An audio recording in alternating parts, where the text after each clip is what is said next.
And this is what you call, this is a large American breast in a guy, and it's wonderful. And we're going to give you you'll see how we do this. We do a lot of coverage, and Arlene and I are both kind of talking through this thing because he's speaking beautiful Spanish. All I ever say is arch your back. That's all she says is arch your back, and I say give her a kiss, and right. And like that. And I think you can almost see something there, but he is wearing a sock, folks, and for all the good that does. And that's, I guess. But they're on a marble floor, and they've right. we have a ferny pad, and then right. covered that so that there's a little bit of it's soft, right, underneath, and not cold. Not cold. She's so beautiful, and it's just amazing. I mean, every guy's dream. I mean, most of the pictures that you see have, they've got like Jodie Foster and people like that, other big movies, but we have like Shay Marks. You know what I mean? I mean, that doesn't mean much to another woman, but believe me, to a guy. No kidding. You get your Jodie Fosters, you get your Shelley Winters. We have Shay Marks and Little Julie and Big Julie, and we feel like we get a little more action with this. Hello and welcome to Good Art the Podcast, episode number 17. This is your host, Kay Gerard, introducing an interview with the wonderful Arlene Sidaris, producer and widow of the fabulous writer-director Andy Sidaris. This interview happened earlier in 2020. I think as most of my listeners know, I've sort of been on a hiatus working on some other projects, but I'm very excited to release this one. I've actually decided to leave it totally unedited because I really like the flow and how the conversation moves and bounces around on topics. The piece you heard opening the podcast was from Andy Sidaris' film school, which is included on as a DVD extra on one of the early 2000s releases of a collection of his films. So I hope you enjoy the interview. I most certainly did. Check out everything Andy Sidaris and Arlene Sidaris at MalibuBayFilms.com and enjoy.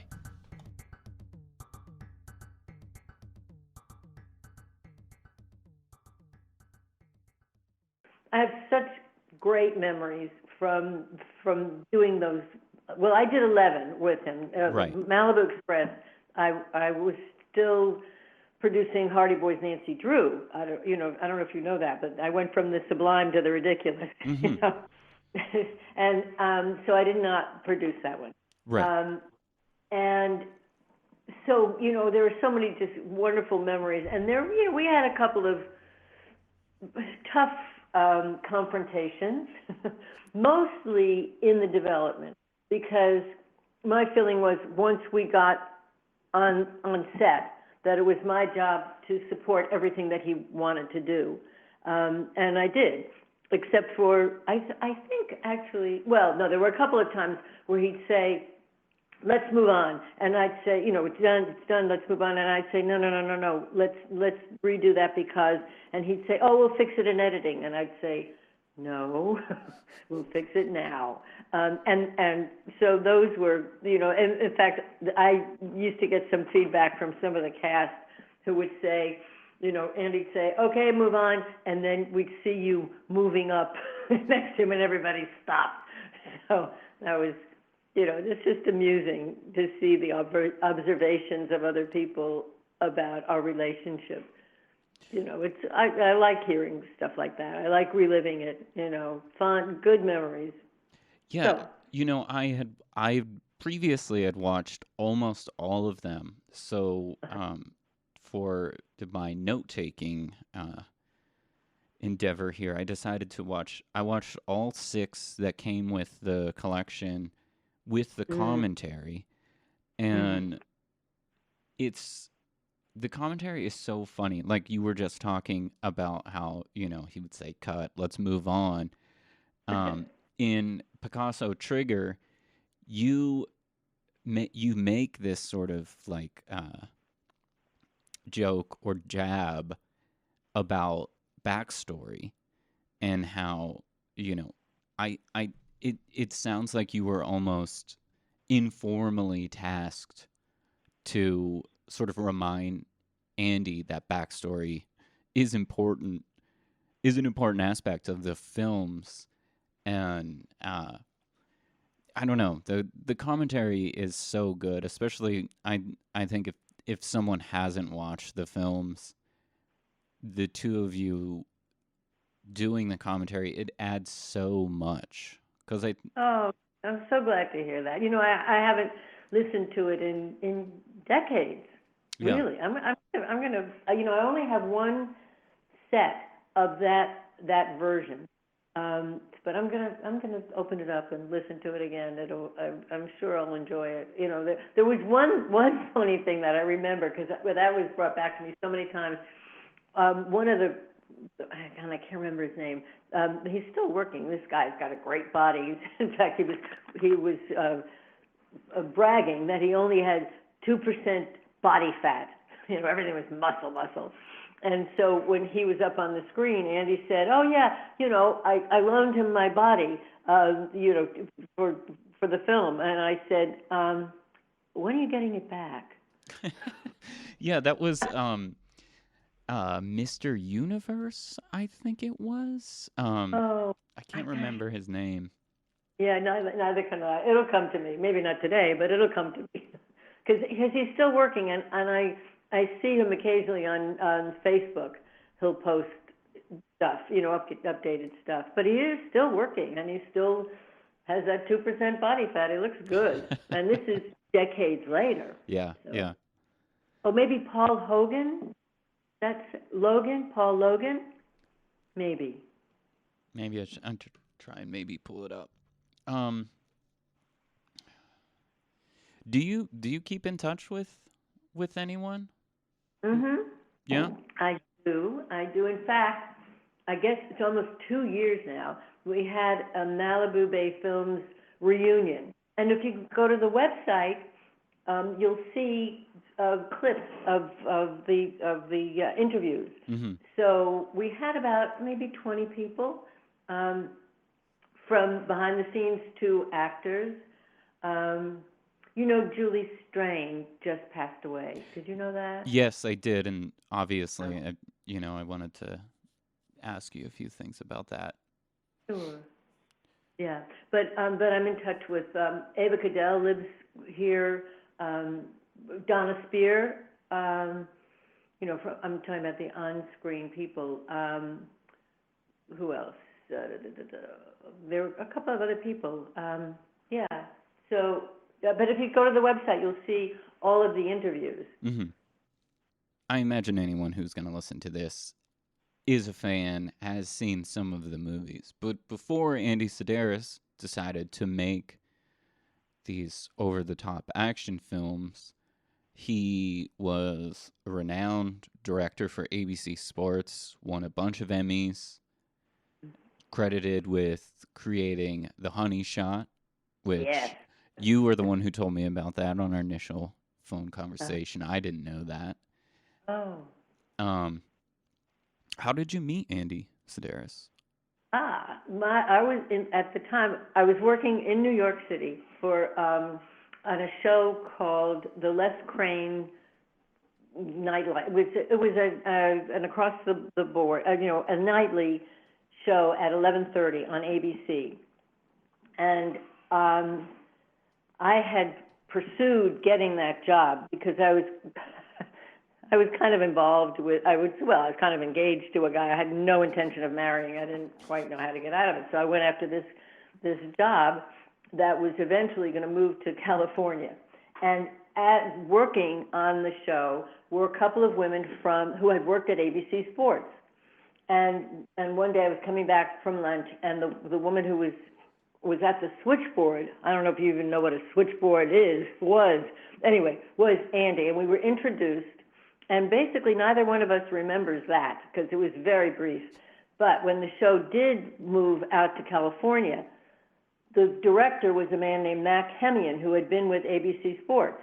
And coincidentally, Andy was moving to California that week. So Mac invited him to this party that Les Crane and Tina Louise, who were living together at the time, were giving.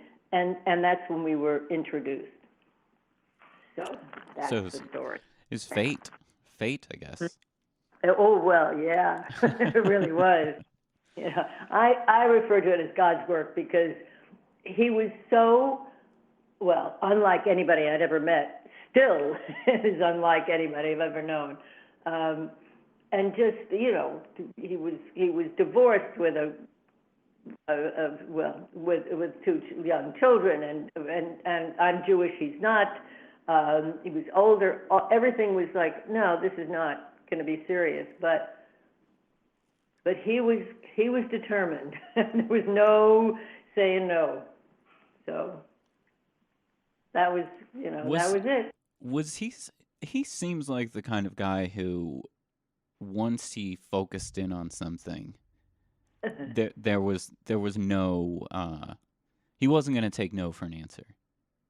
Yes, exactly. That's true. You know, and his history was that he went to SMU. He was a journalism major, and then because he needed to get a job to be able to afford to continue at school, he got a job at WFAA, kind of, you know, sweeping, you know, at night. And then he worked his way up to an assistant, and then he was directing. And years later, he was directing a show called The Magic Land of Alakazam, and that show was a magic show for kids, and it moved to California. That's what he was working on, and ABC Sports was you know, kind of starting basically, and getting ready to expand. And Roone Arledge was looking for directors, and the head of WFAA in Dallas recommended Andy, and that's how his career changed. And that led to a bunch of Emmys and him sort of, you know, revolutionizing televised sports and direction in that. The family joke was, if he got another Emmy, the house would sink. That's why he went into the movie business. I know that you didn't produce Malibu Express, but you do have a cameo in the movie. I do. And is that your only cameo? Is that your only on-camera appearance? Yes. And was that your decision, or? No, you know what? I had actually been to the dermatologist, and I was wearing sunglasses, and Andy needed somebody in a scene with the star, and so, and in fact he was a tall guy, so they put me on a little bit of a ladder or a step stool, whatever, and so you really, even if you knew me, you wouldn't necessarily recognize me because I had my sunglasses on, so that was fine. When we were doing another movie together, there was a scene where he had hired a non-actor to say a couple of lines, and she just couldn't get through it. And Andy asked me to be on camera, and I refused.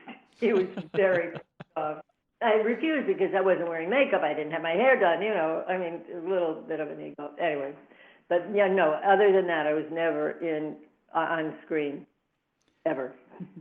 So beside the cameo, the little appearance, what did you do? Your car is in Malibu Express too, right? I think that Darby Hinton was driving a little. I think I learned that from the commentary in that he was driving, and you guys blew or shot it with a bunch of guns. Yeah. Andy said, or you guys talked about how this little black Ford was your car or your mother's car? Something. I did have a Ford for a while, but was it damaged? It was black, and then they drove it around, and eventually they shot it with a bunch of guns. So that they did damage it. Yeah. Oh no, so that wasn't mine. Okay. What about? Are you talking about the car where they put the horseshoes in it and they blew it up? No, that's not what you're talking about. No, it's this scene. Okay, so Cody drives this flashy car, and then at some point he gets sort of more of a low-key car to try and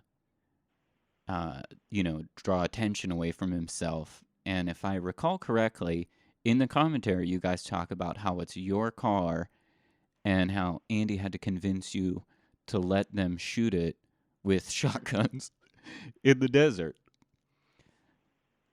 I don't remember my offering to sacrifice that.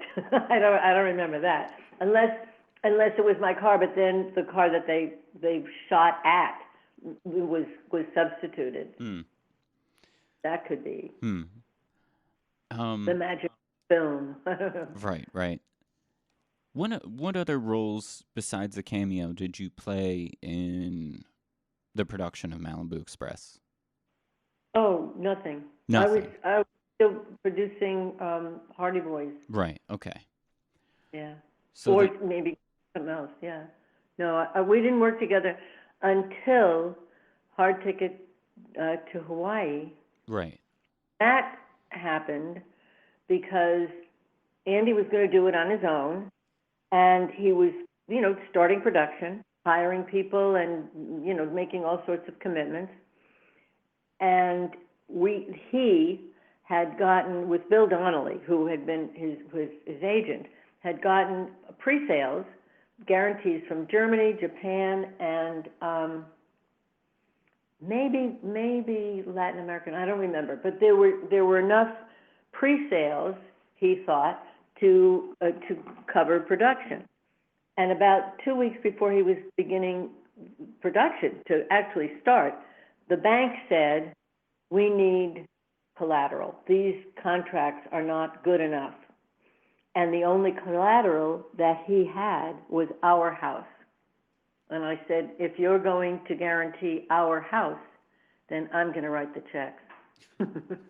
So it was not a very romantic beginning. It was, and on that film, we nearly killed each other on that film because we didn't realize, first of all, how competitive we were, and what happened during the film was that we recognized that we were on the same side and that we could trust each other. Yeah. So that was a big deal. Right. That's a big step in a relationship, right? Especially when you guys are producing movies together.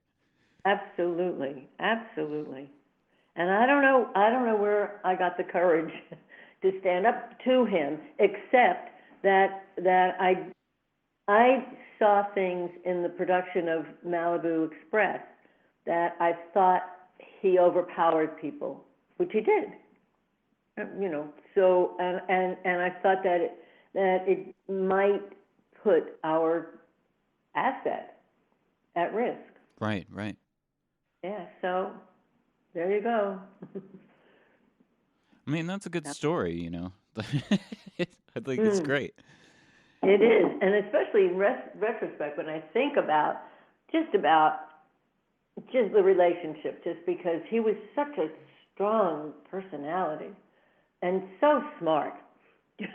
I mean, in fact, at his memorial service, I said nobody knew how smart he was because he couldn't make a sentence without using a 4-letter word. But he was really smart. So I think on the note of him being really smart, I love the idea of you guys saving money by making the credits that you did for Malibu Express and Hard Ticket to Hawaii. That was totally his creation. And totally. I think not only is it a smart money-saving move, but it's also incredibly creative, like the secretary typing out the credits. Yes, I know. And then in Hard Ticket, it's it sets up the whole, Malachi Cargo. Uh-huh. It's just great. We get so many comments about that. It pleases me very much. Yeah. And I guess to, sort of further that idea, the details. I think the details of your guys' movies are really what make them, aside from, there's a million things that make them great, but it's like the vision and the creation of the vision, whether it's the outrageous weapons that he sort of invented, or these villains, or these the plot twists, or the hiding a nuclear trigger inside of a tiny jade Buddha. Like, it's all I know. it's all so fantastic. Oh, it pleases me so much to hear. But all of that creativity is Andy.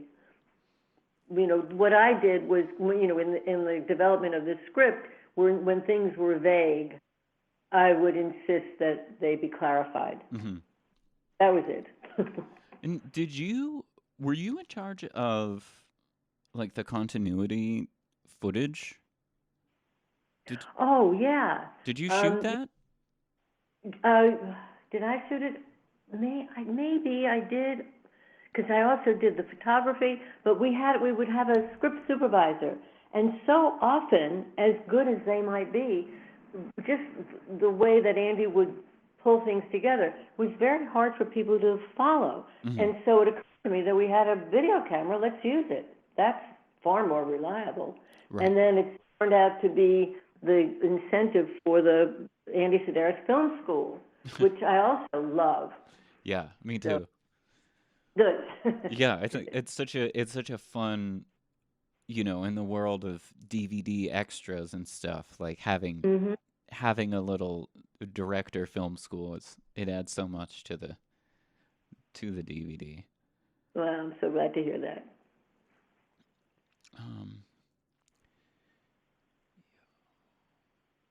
His cameo in Hard Ticket to Hawaii, I think, is the best cameo when he. Oh yeah, I like the one in Malibu Express,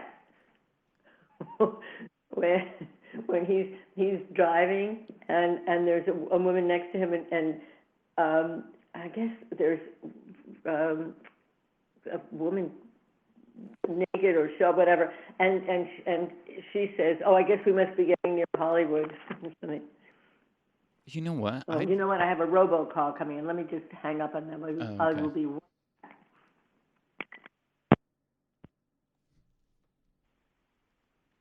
Are you back? Yes. Oh, good. Okay, good. I think somehow I somehow missed that one. But yeah, no, the one in Hard Ticket is really a good one. I don't know how politically correct it is, but it's a good one. Yeah, I really like the line, "I'll have a pair of coffee." Yes, I have a pair of coffee. Oh, yes. Yeah, and along those About lines. that one, there's another one where he talks about the football players. Right. Yeah, he's sort of that's what he's sort of playing a caricature Although of there's himself. a lot of not politically correct in the film, but so what is what I say. Yeah. In that one, he's sort of playing a caricature of himself. He's directing a television show.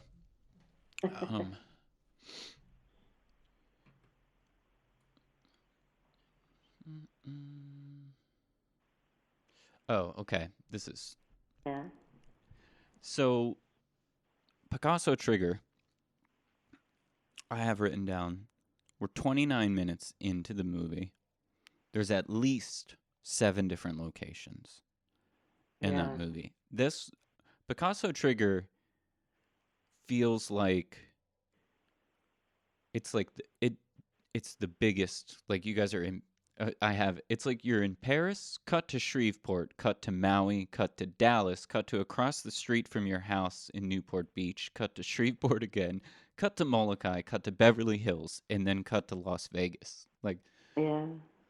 I imagine, like you were talking about the continuity, the way that Andy shot these scenes and then pieced them together it's such a massive idea, and he cuts it together brilliantly. Mm-hmm. And like he tells a story in the commentary there how he flew to Paris with a couple hundred feet of film, shot for a day, got on an airplane and flew back, like just so he could get an establishing shot, a shot in a museum, and like a car driving down the street. Yep.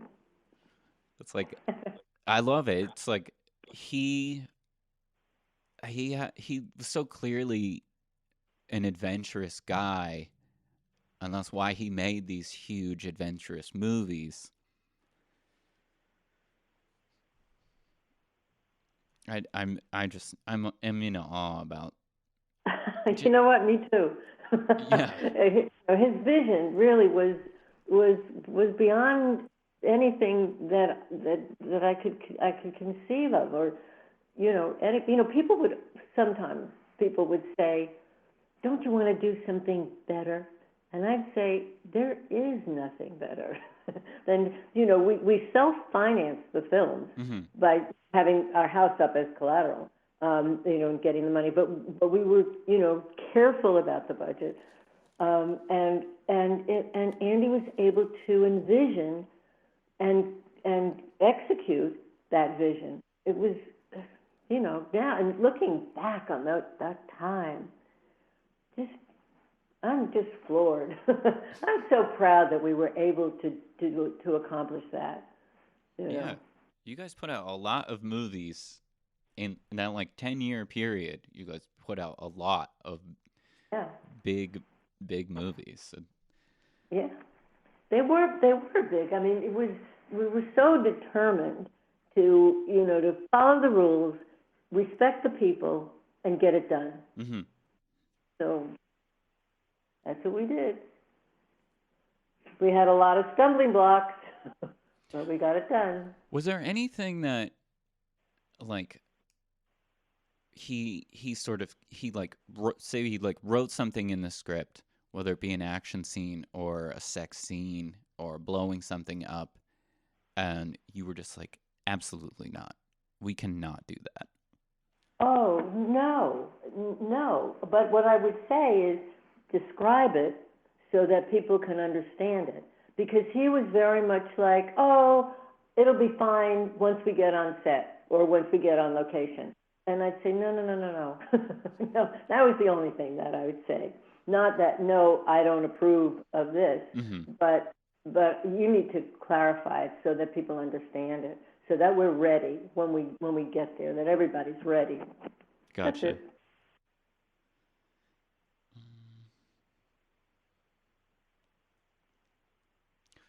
There is a part in the commentary of Savage Beach where you guys I think you were shooting in the desert. It's like I think you're at a landing strip, some sort of small airport. Mm-hmm. And it's supposed to look like Hawaii. So you and Andy tell this story how, we're in the desert. We have to make it look like Hawaii. So somebody ran to a Kmart and bought a bunch of houseplants so that you guys could do these tight shots. And instead of just desert in the background, you could have some trees. Right. And, going back to the idea. I think that was Howard Wexler's solution. Oh, really? Yeah, I think so, as I recall, because, it looks so bare. What are we going to do? And Howard said, well, I'll just throw a leaf in front of the camera. Mm-hmm. And that was it. So we did it. But again, it's I don't know. I find the details of the movies when you I don't know, you sort of watch them through a magnifying glass. Well, I think my favorite is in Savage Beach, when the plane was in a storm. So there was someone we were acquainted with whose wife was in special effects, and so we were invited to their studio to explore whether they would do the special effects for this storm. And we show up for the meeting, and there's like 12 people, and there's an array of breakfast pastries, and I looked at it and I said, I think we're in the wrong place. just the enormity of it. And what they were suggesting was so complicated and so expensive that we just thought, well, we have to figure out something else.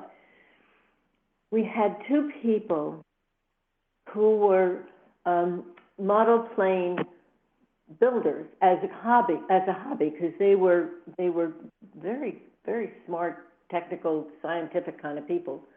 So they built a model of a Cessna. Now, if you are, you must be familiar with Savage Beach.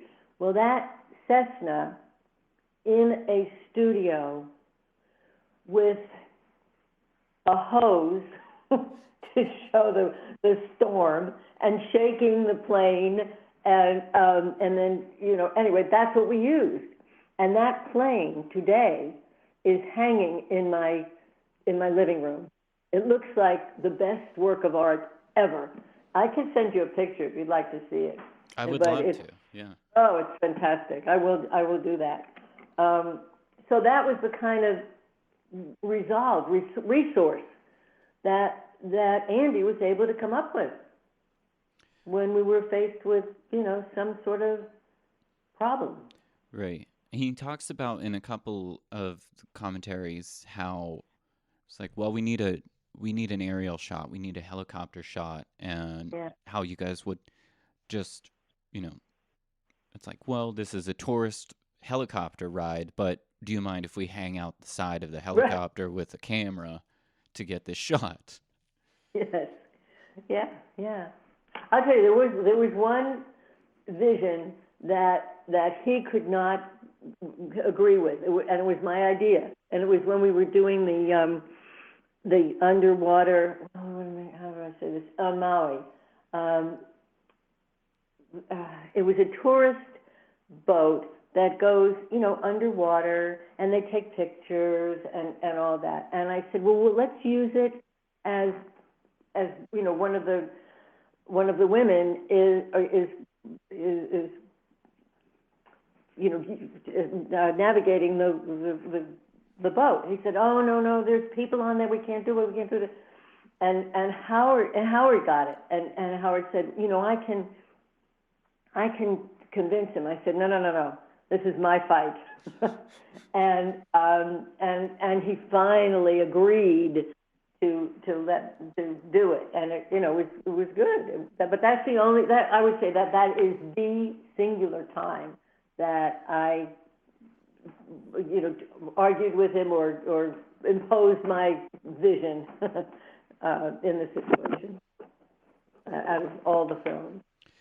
Now, Savage Beach is Hope's last film with you guys, right? Yes.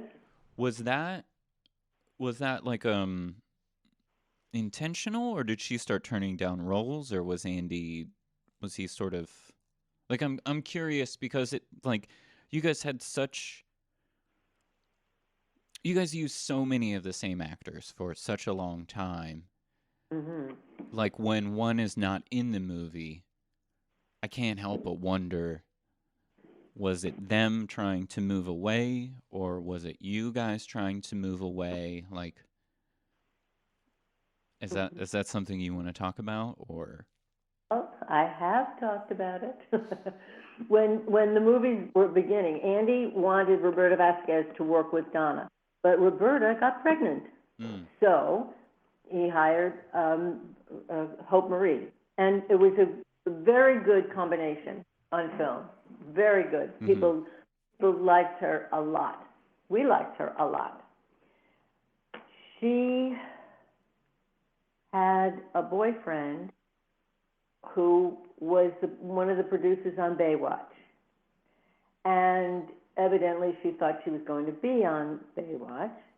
and her agent encouraged her to not do any nudity.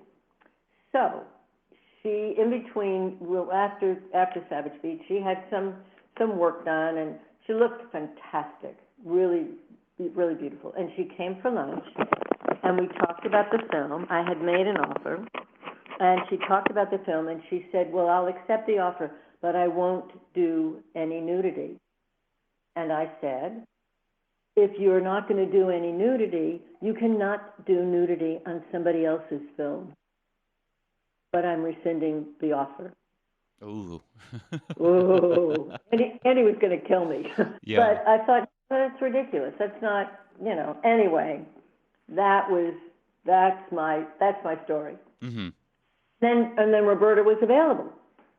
So, there's that combination, which I think is terrific.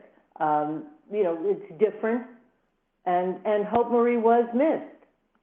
But I just felt there was no way that I could hire her on her condition. Right. Mm-hmm. And was okay, so Donna's last movie was Fit to Kill, right? Yes. And she ends the movie with, my work is done here. Mm. And now, 93 was a really busy year for you guys. Yeah. You did Hard Hunted, Fit to Kill, and Enemy Gold. Now, I know Enemy Gold was, you and Andy were just executive producers. That was your stepson directing and writing, I think. Yeah. You know what? I don't want to get into that family stuff too much because that's not. It's just it's personal. Oh. You can imagine. I don't. Yeah. Okay. Andy wanted to set up a production company for Drew.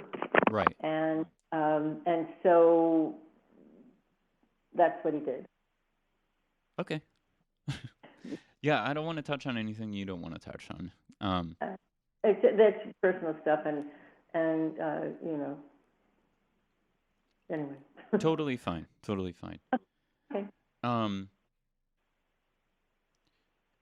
Can I ask, was that the reason that you guys took there's a 5-year break in there between?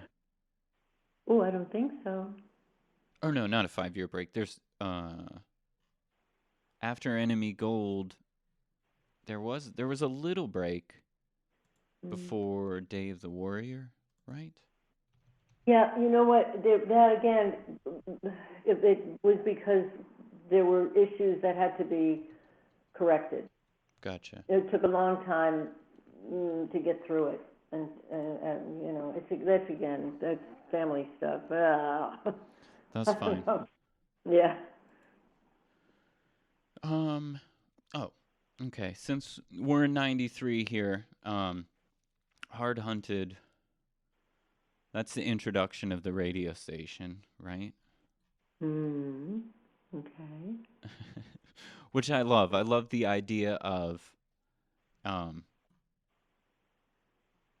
like the KSXY radio station being the cover for the Secret Agents, and Ava Cadell is transmitting these hidden messages in her sextrology. It's so good. It's so funny. I know. It is hysterical. But there is a piece of trivia on the IMDb page for Hard Hunted that says the helicopter flown by Raven was built for the movie, and today it sits in the atrium of the Andy Sidaris Museum of Aviation in West Beverly Hills, California. What? Yeah. What? Where the hell is that? Because I couldn't find anything about that. No idea. I never heard that. I don't know who made that up. Yeah, it's on the IMDb page for that, and I read that and I was like, never heard of this. And The IMDb page for Day of the Warrior? no, for Hard Hunted. For Hard Hunted. I don't know. I'll let me see. I'll look it up. But no, I never heard of that. And a helicopter built for the film, no. Yeah, the little the little black helicopter flown by that character Raven. Is that wait? Is that the film where the pilot had like a home built helicopter and it crashed and he died? Yes. But then of course later maybe he didn't actually die. Oh no, he did. Oh no. Oh my God. No. Yes. No, it was terrible. Yeah. What he did was. Wait. You're telling me some news here. Well, no. What he did was he was working for us on the movie. It was perfectly. Everything was fine. You know, we're very careful about everything that we do to the best of our ability.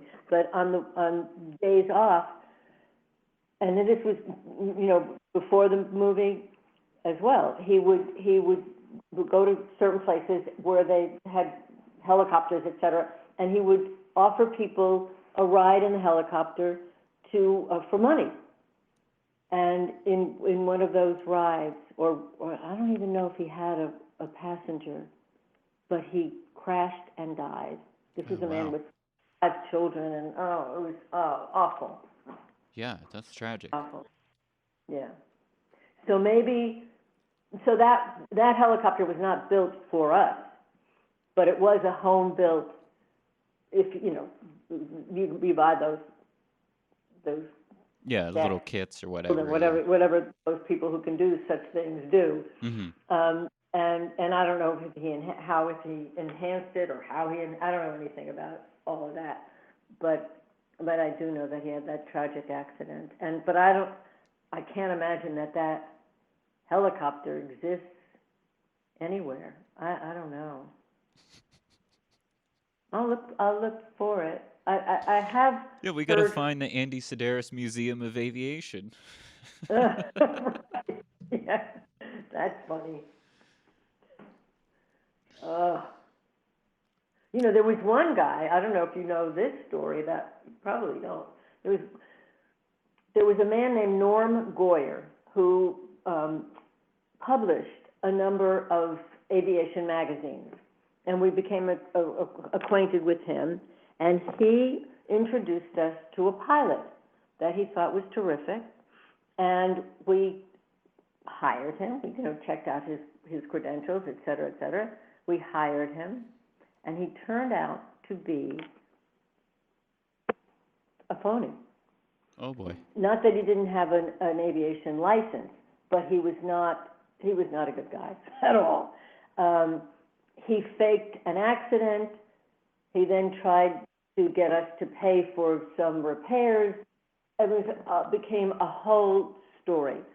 So I did fire him, and we changed the script and reshot, or dismissed whatever we had shot with him, and just made a new scene, a new kind of thing, using another kind of plane. Eventually, this man was arrested as he was carting somebody into a hospital operating room where he was going to operate. He was not a doctor. What? Wow. Yeah, one of those. You saw the movie. The movie was not. There was a movie with Tom Hanks, like a person like that, who just is a fraud. That was not this guy in the Tom Hanks movie, but it was a guy like that. Huh. Yeah. That's wild. Yeah, it was. It was.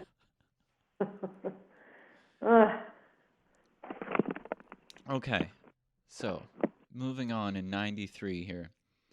Yeah. We have Fit to Kill. Yeah. Now, I watched that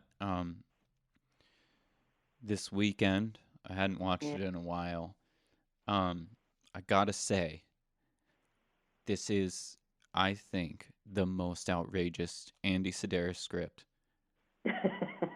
This movie is so convoluted. It's it's hysterical. It's a fun movie, but like the idea that like it's like all the good guys and all the bad guys are together, and then they're chasing each other again, and there's just so many twists and turns. And of course, he does the thing where there's like 6 endings to the movie, but we got to wrap everything up so it can, everyone, the end of the movie, we can all cheers our champagne or our tiki glasses and everything's fine. But the movie is just, it's so over the top, and it's great. And that one ends with a remote control helicopter fight. Yeah. That's just great. And that's Julie Strain's first. Yes. Yeah. Yes. And now, the story with Julie Strain is that we before that picture, there was something we had to reshoot something, and somebody suggested that we hire her for a day, and she was expensive, and I didn't know who she was, and all that. But then after that, I hired somebody else, and then after that, she contacted me and said, "You have to hire me because I'm going to be the Penthouse Pet of the Year, and it's really going to be great for your movies." And I met her, and she was just terrific and beautiful and all of that. And so that's how she got to be on Fit to Kill. And she was one of those rare people who you hire and you hope you'll get what you thought you were going to get, and you get more. You get more than you ever expected. And that was Julie. She seems she's like, people use the term Bond girl. I think it's like Julie Strain and Donna Spears are the epitome of what an Andy Sidaris girl is. Like, sexy, super strong, with a sense of humor, and when they're on screen, it's hard to see anything else. I so agree with you about that. Yeah, and I don't think that Donna really appreciated the attraction that she had. But she was, she was one of my favorites. Well, of course, one of my favorites, obviously. Yeah, I mean, Donna's my favorite. Like, and I love how, he gave her like last shot of the movie before the cheersing of the cheers of the champagne glasses. Donna gets to shoot a rocket at either a boat or a helicopter. And it's the end of the bad guy, and Donna gets to do it. I love it. Yeah. That change over to non-union was something that Andy wanted to do for the next 4 movies that were all non-union for the for Drew's film. Mm-hmm. We had some words about that.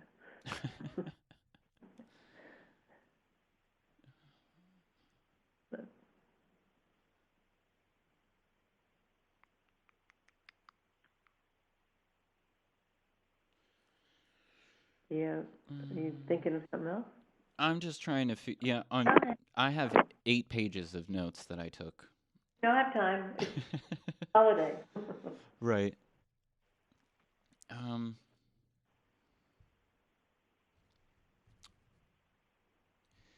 So I want to kind of return to Savage Beach. It was a great one. And there's the little break where you guys decided to, you guys didn't direct and produce the movies or write them. But then you do Dave the Warrior and Return to Savage Beach, and Return to Savage Beach feels like there was never a pause. Like, it just, it seems like Andy Sidaris had like some scientific method in his mind of how to make his films exactly his films. And like, there's this scene of Carrie Westcott. She gets dressed in this bright red vinyl outfit, puts on rollerblades, and then rollerblades some poison pizza and ginger ale into this government building to steal a floppy disk. Right. And it's so good. It's so great. It's so funny. And you know, the woman that she knocks out is my mother. Oh, really? You know, Yes. I had a suspicion that she was a family member. Yeah, I my mom. suspected that. And I think the real cherry on top of Return to Savage Beach, especially because that was his last film, is it ends with the song. Do you remember you know what song I'm talking about, right? Refresh my memory. It ends with a song over the credits called Which Ending Does This Story Have? Oh, God. Yeah. Sung by a woman named Gilda Medina. And the song just asks you how many endings are in this movie. And that cracks me up so hard. I feel like it's such a wink and a nod to the audience, and like a beautiful bow by Andy Sidaris. It's great. Well, you know, we were intending to do more movies. I was gonna ask. Yeah. I got that written down. Battlezone Hawaii, right? Yeah. The unmade film. Right. We did some location scouting. We went to Molokai, and that's when Andy said, you know, something's bothering me in my neck. Well, that was it. So. It's tragic. Yeah, it was. We don't want to get into that. That's, Yeah, I don't want to unearth anything that's too bad. No, it's not unearthing. You just said, it's not, it's not necessary to, my opinions about medicine and doctors and cancer. Nobody needs to hear that. Sure. Not today. All right. Now, just a couple more, and then I'll let you go. Okay. So you run the social media, I imagine, right? And the website. Well, yeah, basically my assistant handles that because it's just too much for me. So, in fact, last week there's a site that's on Facebook that's Andy Sidaris Film Friends, and last week I haven't been back. I don't go there very often because she set up another site that's more, I don't know, more current. I don't know. But on that site, it took me in 2 days, on Saturday and on Monday, it took me over an hour to delete all of the political stuff, all of it. You mean the Facebook posts? Huh. Yeah, just mostly really vile stuff. But I deleted everything. Yeah. So yeah, that's why I'm not going back there. I don't know. I have to ask her how to just get rid of that. Yeah. I don't know how to do it. But boy. All right. I missed one I wanted to ask you earlier. In the commentary of one of the films, you mentioned that you guys would shoot scenes for R ratings and then, unrated or television. Was that? Oh, for television. Yeah, no, definitely for television, yes. Was that something without any nudity? Yeah, was that something you guys Was that common practice for you guys? For us, Yeah. I don't know about anybody else, but again, that was Andy's thinking. Let's just shoot it exactly the same, frame for frame, so we can just slip in the covered section, and there's no change in any of the dialogue or the music or anything else. Mm-hmm. Again, so smart. Right. Yeah. So in fact, the films were played very successfully in the Latin American market for TV with no nudity, television version. Mm-hmm. And I honestly think that most of the distribution arms really don't understand exactly how smart that was and how easy it is to show a television version. Right. Except, when we first started to go through the MPAA for the rating, the first time we got an X.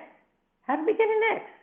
And that was because when they shot the doll that's in the air, they thought it looked too much like a real person. Oh, you mean in Hard Ticket? Yes. So we went through that, and then by about the third film, they got the joke that Right. None of the violence was graphic, Right. at all. I mean, there's the only real blood that you see is in Hard Ticket with the frisbee, and that is such a popular scene, and so many people love it, and that's the one thing that makes me just cringe because of how bloody it is. It is like the most. It's the Oh most yeah, outrageous. it's the only real bloody thing in all of the movies. Now, to end, and I know it's hard to pick a favorite child, but do you have a movie that like you particularly enjoy? Oh, it is hard. So I say it's like your children. I only have one, so I don't have a problem with that. But yeah, it's really hard. I think about Return to Savage Beach as because it was the last one. Mm-hmm. To Kill, I liked a lot. Savage Beach had the plane. The plane is in my living room. Just there are memorable things in so many of the movies that make me just smile when I think about them. And I miss the production, and I've had a number of people approach me to do more movies, but they don't get the joke, or we get down to the last negotiations and they want me to guarantee completion. And I say, if I'm going to guarantee completion, what do I need you for? Right. And I'm not going to to risk my assets. Bravo. Yeah. So yeah. But I would love to make another movie. I can't. I don't know if anybody could really do justice to the way that Andy's vision. So that's it. I agree with you there because there are a lot of people making action movies with big-breasted women, and they don't feel or look anything close to an Andy Sidaris movie. Yeah, I know. No, he really, revered beautiful women. He was, his father died suddenly when he was about 11, and he was raised by a woman, and really had a respect for what she went through. And I think that's kind of true about men. Explore what their relationship is with their mother, and it'll tell you a lot about their character. Oh yes, of course. Yeah. Yeah. All right, Arlene Sidaris, I appreciate. Okay. Anything else? And I'll send you that picture, And, if you have any questions, feel free to call. I love talking about myself, but it's really a pleasure to talk to somebody who's a fan and to, just reminisce about all the wonderful memories that I have. So thank you. All right, that concludes my interview with the endlessly charming Arlene Sidaris. Hope everyone enjoyed. Remember, MalibuBayFilms.com. There's tons of interviews with Andy Sidaris out there. Check them out. They're super fun, really interesting. And if you do nothing else this weekend, watch Savage Beach